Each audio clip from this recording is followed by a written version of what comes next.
We just work around the power lines as we would with any obstacle. We're building a new exclusion fence to keep the kangaroos out of the grazing country. Today we're driving in these 6-inch steel posts with the tractor. Machine's probably about 3.5 metres tall when it's raised.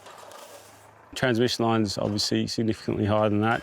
I'm not going to say the transmission towers add to it, but I think it was probably a beautiful property before they were built, and I think it still is.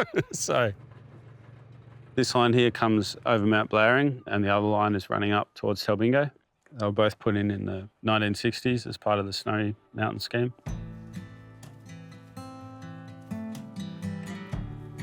Yeah, we're very proud of our kids. They're both very bright kids, and really enjoy getting out with them on the motorbikes and the buggy, and we like going up in the bush as well and looking for different animals and plants. We've currently got in total about 450 head of Angus cattle, 400 sheep as well at the moment. We've got 2 330 kV transmission lines. For a grazing property, they don't really have a big impact for anything that we do day to day. I don't think that the sheep and cattle have a strong opinion on about the transmission lines.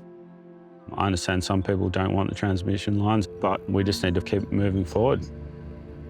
I think at the end of the day, the coal-fired power plants are on their last legs. I used to work in coal-fired power plants, optimising them, and we're already starting to see those outages happening. At the end of the day, the cheapest power that we've got is coming from the renewable generators. And if we want to keep the lights on and have that reliable power, we're going to need more transmission lines to connect all of this and to make the system stable. When power lines were built, there was relatively little compensation, and today the situation's probably a little bit better. There's a lot more consultation, but ultimately landowners still don't have much choice about where they're going to go, if they're going to happen, and how much they're going to be paid. So it's certainly a lot better than it was. A lot of people talk about putting the transmission lines underground. I can understand why people think it's a solution. The reality is it's 5 or 10 times more expensive, and it's just not practical. It's also a lot more invasive in terms of the excavation. It's a very big impact.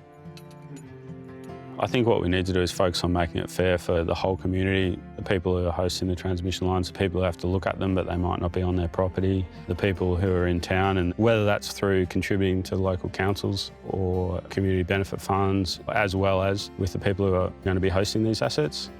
You know, I think all farmers really are focused on looking after the land and making sure that it can continue to future generations if that's what they want to do.